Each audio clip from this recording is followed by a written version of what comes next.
I came to BC, as someone said, in 1980. Mir came in 1989.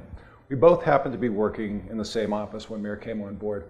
And our boss at the time, Bob Sherwood, asked me to work with Mir on this relatively new project called the Emerging Leader Program. I knew that would get it. ELP was in its real infancy at that point in time, and Mir and I worked together to help it grow. So we began our knowledge of one another as colleagues. We worked together as colleagues. And that colleagueship soon turned into a friendship. We were comfortable with one another. We felt, like we could trust one another in our work. And so the friendship became a very good friendship. At some point or other, that friendship got to a point where I think we both, without saying anything to each other, got pretty scared, because it was clear that this friendship had become something much more serious. At that time, Mir was still with her boyfriend, and I had been separated but not divorced. I found Mir to be unlike, and those of you who know her, unlike anyone I'd ever met before. and I mean that in a good way, exclusively in a good way. But it was a true revelation. And I was at that point struggling. I still had a lot of guilt, but I also had this wonder of what are the possibilities of this relationship. And it was clear to me that Mir really appreciated the things in me that I valued as well. My strength, my centeredness, my sometimes quirky sense of humor, and also that we understood and shared kind of a common vision about what a relationship should be, and kind of began to grow and develop from there. For me, when I realized that this was something serious, I actually remember, I think I just have these moments where lightning strikes me. I think you're a little more, come to it. I'm like a boom.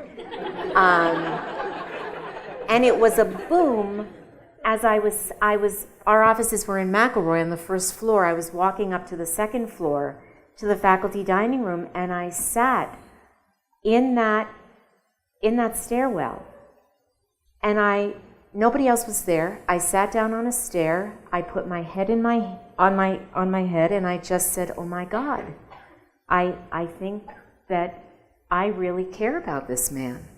And it was like a 9 on the Richter scale in terms of earthquakes. For me, it was an internal earthquake. I knew I had a choice to make, and the choice could mean change. And I'm not a change person. Like, I'm really good with not changing. If something's not totally broken, just leave it alone. It can be a little broken, but if it's not totally broken.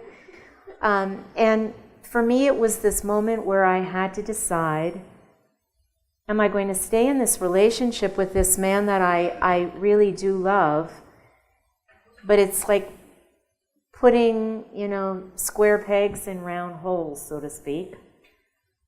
Or am I going to make a decision and say what it owned, to own what it was I wanted in a relationship? Because finally, I saw it. I saw it happening. This was what I wanted in a relationship. I saw that Paul enjoyed spending time with me. There wasn't any wait. I think, correct me if I'm wrong, I think... You're never wrong, dear. No, don't. He's right. No, that's so not. If you knew the two of us, you would know that that's so not true. We'll get to that. But honestly, I really think that if you had had tickets to a playoff game or something like that, he would have said, or this was the feeling he gave me at least, that he would say, no, I don't need those tickets to the playoff game because Mir and I are going to hang out and play cribbage tonight. It was that... Okay, I'm not going to look this way. It was just that sense of care. It was this ease. So all my life, I witnessed struggle. I witnessed drama. My life, my parents, my relatives, my friends. I just knew so many people who were divorced. There was so much drama, and I think I equated relationships with drama. This didn't have a lot of drama in it. It was calm, it was fun, he appreciated me, he seemed to actually really embrace my sense of enthusiasm, and this deep sense of joy that I hold for life. I felt that he really, I think it really resonated with him. And it was, whereas the previous person, it wasn't accepted, for Paul it felt like the stamp of approval.